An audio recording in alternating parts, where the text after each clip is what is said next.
Devon, you're from Relatability, and I have been following your journey, I reckon, probably for more than 2 years. I feel like you have been around for more than 2 years. Yeah. So how long have you been running your business for? So Relatability started, we're just having our third birthday. So yeah, so 3 years now. Congratulations. Thank you. So how did you come up with the name Relatability? Relatability, I thought about it for a little bit, and I just thought because it's connected to relationships and relating to other people and relating to yourself.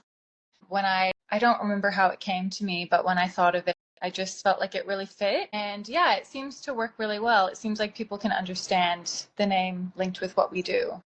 So with linked with what you do, I take it, did you study to teach, like to teach relations? Like how did it all come about? Like I'm so intrigued. Yeah, so it's a really interesting story. So Relatability started. So I was working with students with disabilities since I was probably 13 years old at school. And as soon as I started doing it, I just knew it was my passion, and I just loved it so much, and I really connected to it. And I decided to go and study human services at university. And I always thought I'll end up back in disability at some point. And I went and worked in some other sectors, which I also really loved.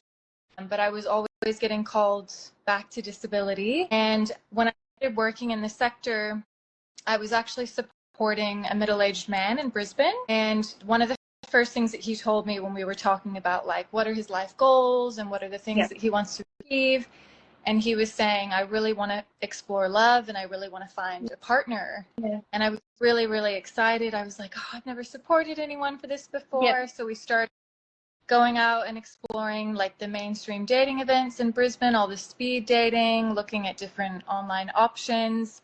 And I already knew there was such a big gap in the industry. Yeah. But when I started actually looking with somebody, I was pretty appalled and shocked about how big the gap was and how unsafe it was for people. Yep. And so after about 6 months and feeling pretty disappointed, we decided to start our own service. And so he was really the inspiration for starting it, and he really helped to show what the events looked like in the beginning. And yeah, we've grown really quickly after 3 years because there's not a lot of services like us in Australia. Yeah, 100%. I agree with that. And some of the topics that you do touch on are quite complicated, and they're not easy topics. And especially I look at this, like if I reflect as a support worker, at times I have been stuck. And that's the best way to put it, because I like, how do I deliver a topic that is like, I'm not like yes and no complicated, but like how do I deliver that so somebody understands, to make sure that consent is always expressed first, because you do touch on things like intimate partners, sexual violence, you do abuse, self-harm, you do a lot, and you touch on a lot. So I don't even know where to start, because there's so much that you work on when you're talking about relationships with people. So how do you teach that? So, I mean, I felt like you as well when I was starting out, and it was built over 3 years. And basically, I mean, my background in human services, I learned about, a lot about domestic violence and intimate relationships and communication and how to be safe. So I had a background, and then I also had some previous experience working at an organization before in Brisbane. And I kind of just spent a lot of time working with people, seeing the social events and seeing in person where the gaps are. And then really understanding where people are being exploited. So understanding where the education can come in. So it was just really slowly built over time. And the online workshops where I work directly with people, we just really focus on their strengths, their experience with dating and friendships. And we focus on where they're at, the things that they're finding challenging. And yeah, we just slowly build, starting with talking about what's a safe and healthy relationship. So with online dating and all that stuff, do you have any recommendations when assisting somebody to set up a profile, like things to put on, what to look out for? Do you go that deep and into it? Because a lot of people are dating and they're using online to do it. Well, so for the most part, the people that I work with, the people that I support, their online is a real struggle for them. I can do some shout outs to some programs that are doing have created platforms for people with disabilities. Communication online is really challenging, and so but we talk about some tips for online dating. So we talk about like information that really needs to stay private when you're dating online, and helpful information to share about yourself so you can connect with the right people. Understanding a little bit more about like the dangers of specific apps, so which ones are a little bit more risky. A lot of the learning is about encouraging sharing information so people can have and make informed decisions, and so they understand the risks, and if they're choosing to do something, they're really informed about how their risk. Because I remember hearing a statistic somewhere, and you can correct me, but it was like that 65% of women with disabilities at one point of time have been abused and such. Do you have these conversations prior to going online and going out and about? Is it a conversation that needs to be had at a very young age? On reflecting back, because I've been in the sector for some time, and I noticed that there were sometimes gaps from school and the school education of sexual well-being, the whole lot, relationships and stuff from school, and then going and being 18, there were gaps as well. Have you found like any gaps prior to entering any of these online courses that you do? Have you found gaps? Yeah, I mean, I think that there's gaps everywhere. I think culturally, we lack a lot of conversations around normalizing, like talking about our body and sexuality. So culturally, there's a really big gap, of course, in the education system. When I meet with people, I always ask them, like, what have you learned so far about, the reproductive system and like your body and growing up and development? And some people I hear are getting quite a decent education at school. People aren't getting, it's very limited. And so think about this population of people as well who are more socially isolated, and they might lack a lot of experience in friendships and relationships. That education is really, really important. I found consent, like in my time, like talking about consent and asking for consent prior to things happening in people's worlds. I always found that as a conversation part, and it's something as simple as, can I have permission? As I would take it, but it was something that wasn't given and something that had to be consistently guided towards. Have you found anything like that? Yeah, it might just be my experience. Consent, I agree. I think that consent is something that can be incorporated every day, and especially with people with disabilities, like as support workers, empowering their choice and control. Like consent is something that we need to incorporate in every situation. And it's something that can be built on. So we talk about like consent in every day, and then we build on, okay, how does that translate to sexual consent and physical touch, and am I comfortable with this? Am I listening to my body? How does my body feel? And do I really want to engage in this? So there's so many different elements with that, but you're right. With day-to-day support, there's a lot of consent that's missed in the industry. Percent. And then with some of the conversations that you're having, because you're consistently having conversations with the people that we serve, some of the stuff can be really quite deep, and it can be at times really challenging. Some of the things that they're bringing up, I know in the past, some of the stuff that I've heard and brought up was really quite challenging to support. How do you maintain a balance? Because some of the information that people are giving it's a lot to take on board. I mean, I have a lot of really good self-care and a lot of really healthy work-life balance, but I don't have a psychology background, so I'm very clear with my role and my boundaries. And anybody that I'm supporting that is sharing information that would be really helpful and beneficial to speak to a psychologist about, we really talk about that and make sure that they're supported by the right people. And just making sure that they're connected with their safe and trusted people. And that's one of the first things that we talk about. Okay, who are these safe people in your world that you can go and talk to and lean on when you're struggling with something? And a psychologist is someone that might fall in that inner circle for you. Oh, sorry. But it's really, I think of 19-year-old Sarah supporting people and having I remember not being equipped at all at a very young age, not being equipped. And I mean that And I know it's a lot has changed in the sector itself, but not being equipped to have those skills of how do I tackle this topic, because it's not even a topic I even talk about. Now I'm talking about it with somebody else, and then trying to make it the right way and to express it and guide to make sure that I'm supporting someone the best way possible. I always found that really, really challenging. When the people that come towards you and do all your course, do you get networked from support coordinators and support workers and families? How do they reach you? I mean, anyone can reach me through our social media or through email, but for the most part, I'm finding that support coordinators, but really engaged support coordinators that are really involved and passionate, they're reaching out to me. Yeah. I think it's been challenging as well because I know that support coordinators generally have a really big caseload. So I think sometimes their ability to be really involved is really difficult. Yeah, for the most part, it's support coordinators. Sometimes it's families. And then, just networking with people. I think meeting with people in person is the best way for me to explain and share and also just get a feel for me and relatability and what we're about. Yeah, we're slowly growing. Yeah. You're very niche, like there's not many of you. So you can access your stuff online, in person. So I know that you have an online course now. Is it available at any time, or is it something that you have to follow through, or like how does the online part work, if you don't mind me asking? Yeah, so the online learning is really, really flexible. So I've created it to be completely tailored to each person. So people can meet with me at whatever frequency they want to, if they want to meet weekly, if they want fortnightly or monthly.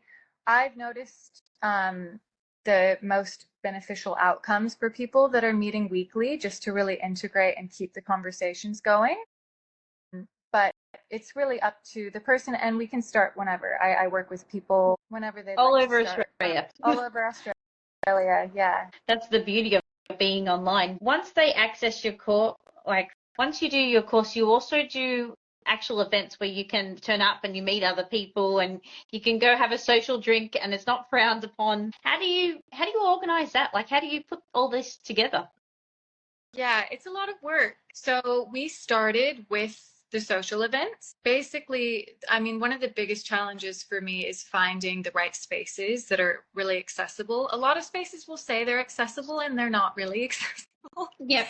So that's but basically creating events that people really want to go to. So events that are for adults, events that have, great music and entertainment and engaging games. We usually have like the large kind of, those yard games that you can hire. So like the cornhole and all those games. And then sometimes we'll have like a performer or a magician. And they're just really great places for people to come and meet new friends, just get out of the house. And we've seen a lot of dates happening after the events. And how do you come up with the ideas to bring like musicians and have the, like, is this done by the people you serve? Like, are you meeting up with them? How do you come up with the ideas?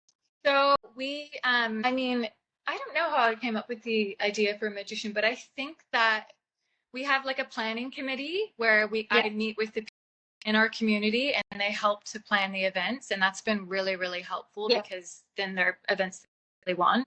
So I'm sure we came up with that idea in one of the planning meetings. We also had an LGBT plus like pride celebration, and that was dating that community. And we had a drag queen come and perform, which was really cool. So they're all different. They're really tailored for what our community is wanting. So are they all the physical events are all in Brisbane? At the moment, they're all in Brisbane. They've been kind of scattered around depending on accessible venues and also trying to reach other communities, because it seems like we have a lot of people wanting to join our events on the north side. Had one like at the Dolphins Leagues Club a few months ago. We also had we had a couple at Eat Street Markets, which was really cool, right along there. And we're planning to have a large scale one near the Sunshine Coast in June this year. So that will be the dates released for that fairly soon. And if you wanted to attend this event, is it best to follow your socials? Have you got an email list? Just like if I was a person wanting to attend. Yeah, so it's probably best to follow us on socials. We announce everything and put really visual posters up with all the details. And then you can also join our mailing list. So I send out emails about all the upcoming events, about the online workshops, about our visual research, all of that. Sounds so cool. Like, I've seen some of your photos and it just looks like a hell of a lot of fun, to be honest. Like, when I've seen people out and about and acting their age and being their age, I think that's probably the most important part, I believe, because I remember in this sector there was this undertow that, you know, people to go out and have a drink, it was such a big deal, and now it's not. And it's organizations like yourself that are normalizing the fact that they drink too. They go out and have fun as well, which I enjoy seeing. So I've got to ask, you talked about people having dates after your events. Is this one of your wins, or have you got another win underneath in your stack of cards? Can you tell me about a win that you have?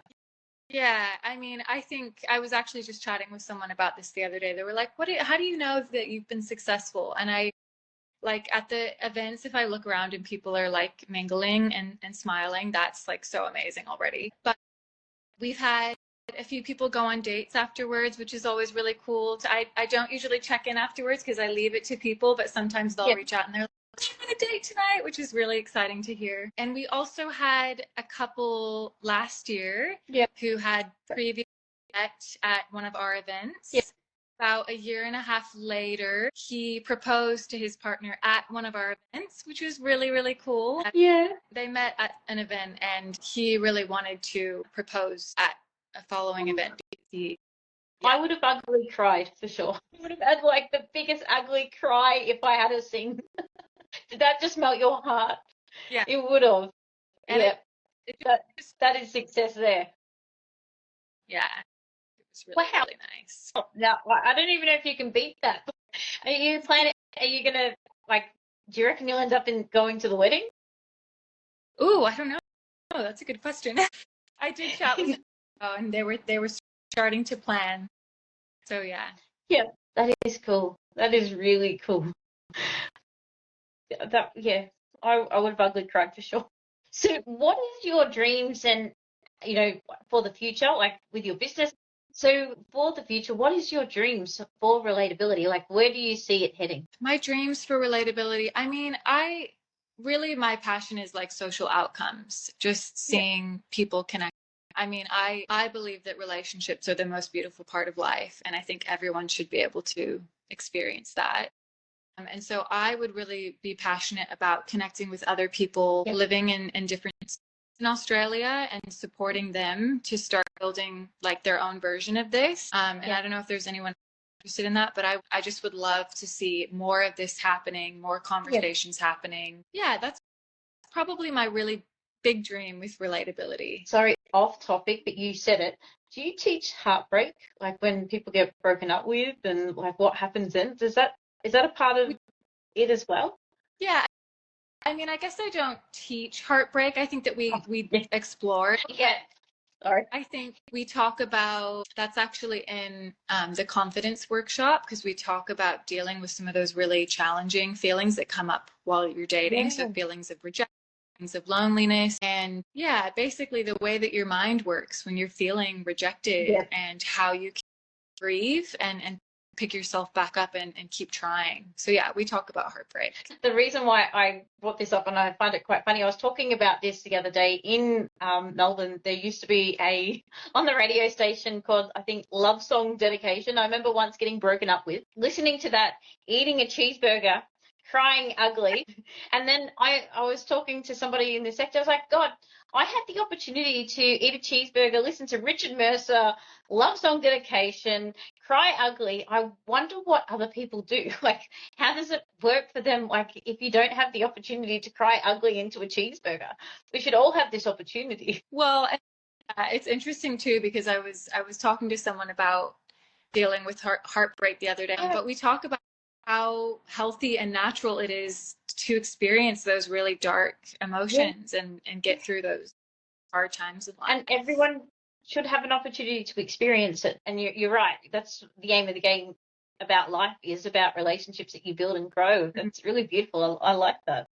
So do you have, from all of this, do you have any advice for support workers out there when it comes to relationships and how to support somebody that asks, sometimes at times difficult questions and how to answer them? I guess my advice would be you can always just listen and you can just say that. I how to respond, and I don't know if I can say anything that's really helpful to you right now, but I'm here to listen. The other thing would be to be connecting them with the right people who can help them with navigating. So like a psychologist. Yeah, it is. I have been a fangirl for a while. How did you come up with this concept? How did you do it? Like, I haven't thought about this in a while, but it was one of those ideas to me as I was falling asleep. You know how they say like those genius ideas come to you when you're in that fuzzy fall asleep? It came to me then. And I remember I sat up out of bed and was like, I need to remember this because, and then just started basically fine tuning and shortlisting all of the like really important stuff that we talk about in the online learning and just putting them onto visual cards, with the idea being that support workers, parents, families, teachers could start exploring the stuff at home and in the community. And yeah, it's been really great so far. I've gotten lots of good feedback from them. Because I feel like it's something like, oh God, Sarah, how do I tackle this topic? Like quickly go to my cards. Go, right. How did you come up with each card? Like, did it take long, or was it something that you just did naturally? I mean, I think that the kind of like the bones for it were quite natural. Like I knew what the structure was going to be and what people would find helpful, but then fine tuning it and like perfecting it took so long. Because for me, like, I love how you've put like the I statements.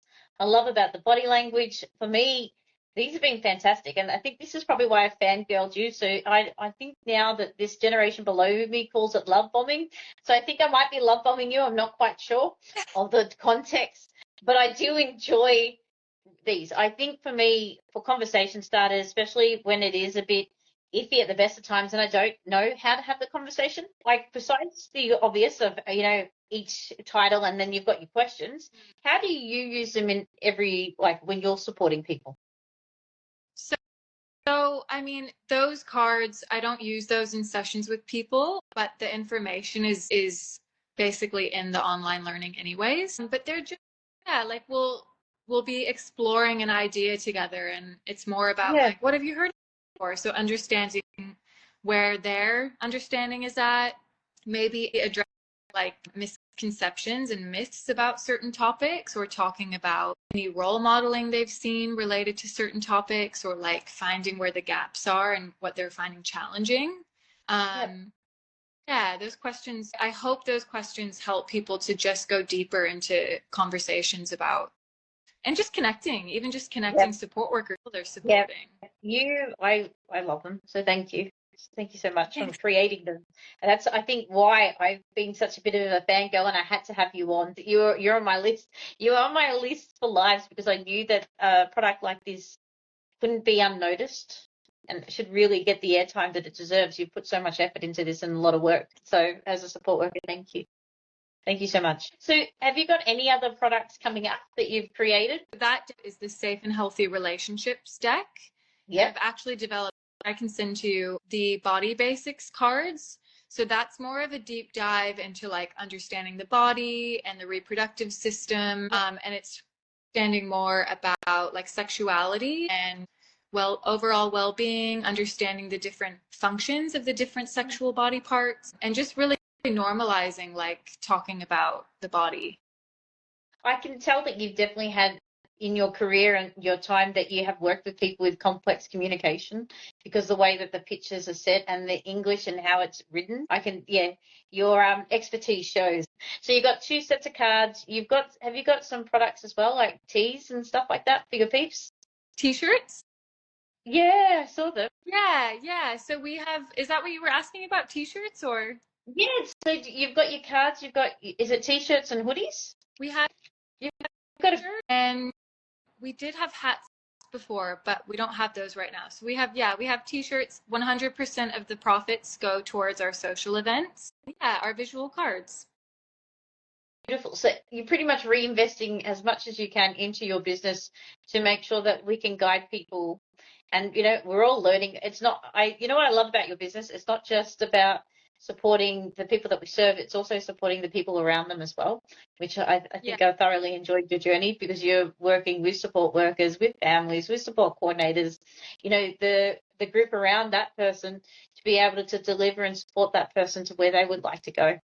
That's really Yeah, cool. I really, really love that part, because I mean, I only work with somebody for maybe 6 months, but the people in their lives are going to be there for a lot longer. So it's really awesome to be able to just connect with them and yeah, support them any way that I can. Upskilling their community around them. That's awesome. Yeah, yeah, it is. Have you got anything else on the horizon that you can tell me about? Or is there all top secret? Well, I'm excited. We're gonna have another speed dating. The speed dating's been going really, really well. We just kind of segued from like when we started out, our social events were more like free flowing, fluid, like everyone just, going around socializing. And I kept having people say, I really want to try speed dating. And I was like, oh, are you sure? That's pretty intense. But it's been going well.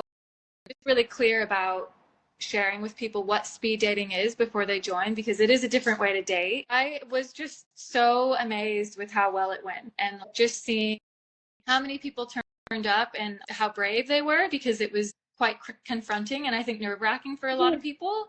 And by the end of it, they were all just having so much fun. I think there were 15 matches from the first speed dating event, and there were 8 from the last. And so we're going to start throwing some more joined groups. So we'll do speed dating for all-inclusive ages, and then we'll do speed dating for our LGBT plus community. And and then we'll have that workshop and social event on the Sunny Coast as well. But we're going to start having those more regular speed dating events. With speed dating, do you have like a cue card? Because I could imagine if I went speed dating, I would be very awkward and I wouldn't know what to say, and I'd probably get really nervous. Do you have like some cards, or do you work people up? How does it work for somebody to go speed dating? It's been a while. Yeah. I've been in the panic for a while. There's lots of activities and stuff on the table. So basically what everyone's welcomed in, and then we join and we kind of talk about, like, it's totally natural if you're feeling nervous. Everyone here is feeling the same way. So just kind of relaxing the group. And then we have some like soft music in the background, and everyone takes turns for about 7 minutes dating a person. And there's games on the table, there's snacks. And we have, basically good topics for conversation. So a lot of people have been finding those really helpful. So it talks about like, what are your hobbies? Tell me about your family, where are you from? All of those kinds of, holidays, pets. So I find a lot of people are looking at that and finding it helpful. And all this is on your social media when the speed dating is up. Like, how do you do you get to a point where you need to expand to get more people dating? Because for me, like, if I refer to living in a small town for a bit, you only had a certain amount of people that you could date. Is there a way that you expand it? Is it expanded through the people, like people knowing, like, it's like, how does it expand itself? Relatability for the most part is word of mouth. When I started it, that was really important to keep it that way, because I wanted to keep it really safe. Know that the people that were joining were people that were in the community. And so that has really helped to keep the events really safe. Yeah, for the most part, it's people that are joining and having a lot of fun, and then they go home and tell their friends about it. But it has been a challenge for us to get ladies to the events. We generally, what I've been doing is I've been selling more or leaving more available ladies tickets, and then we'll match the males tickets at the end. So I'm always trying to reach out and get more women involved. But there's a lot of people talking about it, and that's usually how we get people joining. So pretty much, if you're a lady in Brisbane looking to speed date and need a bit of assistance, you're it. You can hook a girl up. Do you feel like a matchmaker? It's funny because people say that to me, but no, I don't, because I'm not matching people. I mean, the way that I think of it is I'm creating this space for people to come and explore all of that on their own. Sometimes I observe and I'm like, oh, I wonder if they will be a good match. And I will say I'm usually right, but I'm not No. It's not a scene from Maps or anything. It's nothing as intense, but it would be, I reckon it'd be kind of beautiful to watch and then watch people grow and develop, especially in an area that if they haven't had an opportunity before to have these real life experiences and live human. Yeah, it's really beautiful to watch. Yeah, it's the best. Yeah. Do you run out of dresses? Because it seems like you got a lot of events. Like, do you run out of clothes? Like, how do you keep this fresh? I do wear my related shirts. But we do, that reminds me, we have had an event where it was like dress to impress, and that was really fun because like some people showed up in like tuxedos, and Yeah. lots of ladies got really dressed up. That was really cool. But yeah, I would like to have so many events that I'm running out of clothes. That would be awesome. I would be cool. Oh, all right. So if anybody on the chat has got any questions, have you got any questions yourself while we're here, or anything that I haven't touched on or talked about when it comes to your biz? Oh, as an entrepreneur, how would you would you give any advice of anyone looking into running a business like yours? What would you do differently if you had the chance? Honestly, I don't think I would do anything differently. I think the one thing that I would share with people is that it takes time. And I think if you really believe in what you're offering and if you're really passionate about it, like if there's a lot of heart in what you're offering, people can feel that. Yeah. And will be successful because it's got soul. And so just stick with it, keep doing it because you love it. And yeah, I guess sometimes it's felt like the stress can take away from that, and I need to remind myself why I'm doing it. But yeah, if you're really passionate about something, it's so worth it. Always. Yeah, absolutely. Wow. We have a lot of people that do watch the lives again, or they watch the podcast, and then I get questions afterwards. So if anyone wanted to reach out to you, what is the best way to reach out to you? The best way would be through email, but people can also, whatever platform they use and is easiest for them. I'm on, Instagram, they can DM me. We're also on Facebook. I know a lot of our participants tend to use Facebook, so Facebook is also a good one. And yeah, email or through the website. Yep. Easy to find, easy to track. You've got a heap of things coming up. I think just if anyone even just wants to connect and has questions, they don't necessarily want to link in with the service, but they talk. I'm here. I'm here to support people. And you're happy to come for families, for support coordinators to reach out to you if they have somebody in mind, because I'm always quite upfront. If I'm the right fit, I'm the right fit, and if I'm not, and that's okay as well. Yeah, totally. Yeah, I would, and I offer free meet and greets. That's probably something helpful. So if people want to meet with me online, that's a great way for me to share a little bit more about the service. And also if the participant wants to meet, we can talk more about like what they're struggling with and what their goals are. So it's a nice way to see if it's a good fit for them. Yeah. I can meet with families, I can meet with support coordinators. Beautiful. So yeah, the meet. Thank you so much. I really enjoyed it.